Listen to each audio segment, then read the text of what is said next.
ከጊዜ ወደ ጊዜ ከቀን ወደ ቀን አንዴ እየጨመረ አንዴ እየቀነሰ ብዙዎቻችንን እያስገረመ ያለው የምንዛሬ ዋጋ በዛሬው ዕለት ዶላር፣ ዲርሃም፣ ዲናር እንዲሁም የተለያዩ የዓለም ሀገራትም አሰላሙ አለይኩም ወራህመቱላሂ ወበረካቱ። ሰላም ጤና ይስጥልን ክብራትና ክብራን አድማጭ ተመልካቾቻችን ሁሉ ሰላም ሁሉ መልካም፣ ከኛ ጋር ሁሉ ሰላም ነው።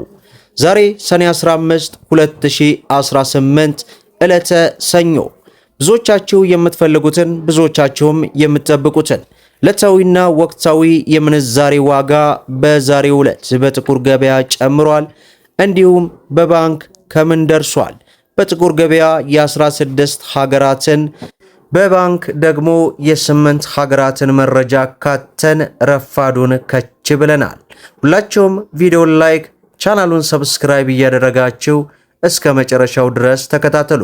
እንግዲህ ክብራን ተመልካቾቼ ከሰሞኑ በተለይ የጥቁር ገበያ የሆነ ሰዓት ላይ ጨመር የሆነ ሰዓት ላይ ቀነስ እያደረገ በሰዓታቶች ልዩነት እየተቀያየረ ይገኛል። የሚገርመው ነገር አሁን ይህንን መረጃ ሰጠቻችሁ ራሱ አንድ ሰዓት ሳይሆነኝ ተመልሼ ስመለከት ወይ ጨምሮ ወይ ቀንሶ ስመለከተውን የራሱ ይገርመኛል።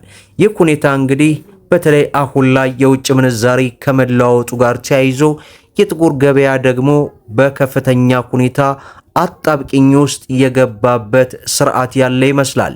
በዚህ ሰዓት እንግዲህ በዚህ ደቂቃ አንድ የአሜሪካ ዶላርን ስንመለከት 183 ብር ከ63 ሳንቲም ሲመነዘር 100 የአሜሪካ ዶላር 18363 የኢትዮጵያ ብር በጥቁር ገበያ እየተመነዘረ እንደሚውል ዌብሳይቱ አስነብቦናል ማለት ነው።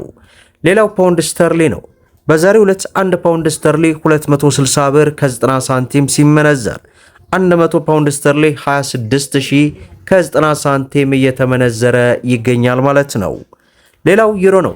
በዛሬው ዕለት 1 ዩሮ 217 ብር ከ63 ሳንቲም ሲመነዘር 100 ዩሮ 21763 የኢትዮጵያ ብር በጥቁር ገበያ እየተመነዘረ እንደሚገኝ ዌብሳይቱ አስነብቦናል ማለት ነው። ሌላው የካናዳ ዶላር ነው። በዛሬው ዕለት አንድ የካናዳ ዶላርን ስንመለከት 129 ብር ከ19 ሳንቲም ሲመነዘር 100 የካናዳ ዶላር 12919 የኢትዮጵያ ብር በጥቁር ገበያ እየተመነዘረ እንደሚገኝ ዌብሳይቱ አስነብቦናል ማለት ነው። ሌላው የሳውዲ ሪያል ነው። በዛሬው ዕለት አንድ የሳውዲ ሪያል 49 ብር ከ10 ሳንቲም ሲመነዘር 100 የሳውዲ ሪያል 4910 የኢትዮጵያ ብር በጥቁር ገበያ እየተመነዘረ እንደሚገኝ ዌብሳይቱ አስነብቦናል ማለት ነው። ሌላው ዩናይትድ አረብ ኤምሬትስ የዱባይ ድርሃም ነው። በዛሬው ዕለት አንድ የዱባይ ድርሃም 50 ብር ከ80 ሳንቲም ሲመነዘር 100 የዱባይ ድርሃም 5000 ከ80 ሳንቲም እየተመነዘረ እንደሚገኝ ዌብሳይቱ አስነብቦናል ማለት ነው። ሌላው በምንዛሬ ደረጃ የዓለማችን ቁጥር 1 የሆነችው የኩዌት ዲናር ናት።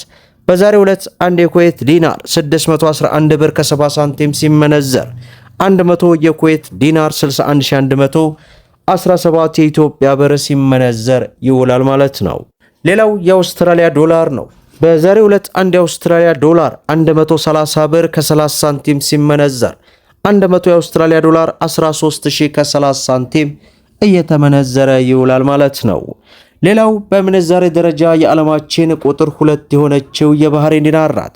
በዛሬው ዕለት አንድ የባህሬን ዲናር 510 ብር ከ20 ሳንቲም ሲመነዘር 100 የባህሬን ዲናር 51000 ከ30 ሳንቲም እየተመነዘረ ይውላል ማለት ነው። ሌላው የጆርዳን ዲናር ነው። በዛሬው ዕለት አንድ የጆርዳን ዲናር 264 ብር ከ06 ሳንቲም ሲመነዘር 100 የጆርዳን ዲናር 26406 የኢትዮጵያ ብር ሲመነዘር ይውላል ማለት ነው። ሌላው በምንዛሬ ደረጃ የዓለማችን ቁጥር 3 የሆነችው የኦማር ሪያል ናት። በዛሬው ዕለት አንድ የኦማር ሪያል 499 ብር ከ90 ሳንቲም ሲመነዘር 100 የኦማር ሪያል 49990 የኢትዮጵያ ብር ሲመነዘር ይውላል ማለት ነው። ሌላው የስዊስ ፍራንክ ነው።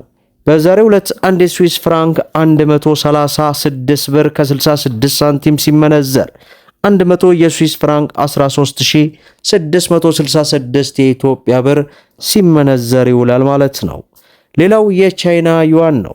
በዛሬው ዕለት አንድ የቻይና ዩዋን 25 ብር ከ90 ሳንቲም ሲመነዘር 100 የቻይና ዩዋን 2590 የኢትዮጵያ ብር ሲመነዘር ይውላል ማለት ነው። ሌላው የእስራኤል ሽቅል ነው። በዛሬው ዕለት አንድ የእስራኤል ሽቅል 60 ብር ከ70 ሳንቲም ሲመነዘር 100 የእስራኤል ሽቅል 6000 ከ70 ሳንቲም እየተመነዘረ እንደሚገኝ ዌብሳይቱ በዚህ ሰዓት በዚህ ደቂቃ ያስነበበንን መረጃ እንግዲህ ሳንጨምር ሳንቀንስ ወደ እናንተ አደርሰናል ማለት ነው። ሌላው ኢትዮጵያ ውስጥ ካሉ ህጋዊ ባንኮች መካከል የብዙዎቻቸው ጥያቄ የሆነውን የአዋሽ ባንክን አቅርብልን ባላችሁኝ መሰረት በዛሬው ዕለት አንድ የአሜሪካ ዶላርን ስንመለከት እንግዲህ የአዋሽ ባንክ ጭማሪ አድርጎ 157 ብር ከ40 ሳንቲም ገዝቶ 160 ብር ከ55 እየሸጠ ይገኛል። ዩሮን ስንመለከት 185 ብር ከ31 ገዝቶ 189 ብር ከ02 እየሸጠ ይገኛል። የእንግሊዝ ፓውንድን 210 ብር ከ33 ገዝቶ 214 ብር ከ54 እየሸጠ ይገኛል። የስዊስ ፍራንክን 196 ብር ከ23 ገዝቶ 200 ብር ከ15 እየሸጠ ይገኛል። የሳውዲ ሪያልን 43 ብር ከ21 ገዝቶ 44 ብር ከ08 እየሸጠ ይገኛል። የዱባይ ድርሃምን 44 ብር ከ15 ገዝቶ 45 ብር ከ04 እየሸጠ ይገኛል። የካናዳ ዶላርን 111 ብር ከ74 ገዝቶ 113 ብር ከ97 እየሸጠ እንደሚገኝ የአዋሽ ባንክ የዕለታዊ ምንዛሬ ዋጋ የተመለከትን ሲሆን ሌላው ዕለታዊ ምንዛሬ ዋጋ ተመን ላይ ጭማሪ የሚያደርግበትን አንድ መረጃም ተመልክቻለሁ። ይህም ለምሳሌ አንድ የአሜሪካ ዶላርን 157 ብር ዕለታዊ ምንዛሬ ዋጋ ያለ 10 ብር ጭማሪ ተደርጎ 167 ብር አካባቢ እጃችሁ ላይ ይደርሳል ማለት ነው። ይህም ከውጭ ሀገራት ከወዳጅ ዘመድ በሐዋላ አስተላላፊ ወኪሎች በኩል የተላከውን ገንዘብ በባንካችን ሲቀበሉ እንዲሆን በካሽ ሲመነዝሩ ከመደበኛ የምንዛሬ ዋጋ ተመን ተጨማሪ እንደሚያደርግ እንግዲህ አዋሽ ባንክ በዚህ ሰዓት ማስታወቁን ተመልክቻለሁ። ዛሬ እንግዲህ ዕለታዊ ምንዛሬ ዋጋ በጥቁር ገበያ እንዲሁም በባንክ ያለውን ሰፊ ልዩነት እንግዲህ የተመለከትን በንጽጽር ወደ እናንተ አድርሰናል። ሰሞኑን የጥቁር ገበያ አንዴ እየጨመረ አንዴ እየቀነሰ እንግዲህ ብዙዎቻችንን በሰዓታቶች ልዩነት እየተቀያየረ መሆኑ እያነጋገረንና እያስገረመን ይገኛል። የጥቁር ገበያ ሐዋላ መጨመር ለሀገራችን እጅግ በጣም ከባድ የሆነ ስጋት ነው። በተለይ ብሔራዊ ባንክ የሚያወጣቸው አዳዲስ መመሪያዎች ያጠፉታል ቢባልም እንግዲህ እስካሁን ድረስ እያዳከሙት ባለበት እንዲቀጥል አስችሎታል። ዞሮ ዞሮ ሰላም ለሀገራችን እያልኩኝ ቪዲዮውን ላይክ ሼር አድርጉት። እንዲሁም ለቻናላችን አዲስ ከሆናችሁ ሰብስክራይብ በማድረግ በየዕለቱ የሚለቀቀው መረጃም እንዲደርሳችሁ የኖቲፊኬሽን ማብራታችሁን አትዘንጉ እያልኩኝ ለዕለቱ ያስኩላችሁ ዕለታዊ ምንዛሬ ዋጋ ተመንንና የዋጋ ዝርዝርን በተመለከተ ይህንን ይመስላል ማለት ነው። እስከ ፍጻሜው ድረስ አብራችሁን ስለቆያችሁ ልባዊ ምስጋናችን የሰጠን። በሌላ ቪዲዮ እስከምንገናኝ ወሰላሙ አለይኩም ወራህመቱላሂ ወበረካቱ።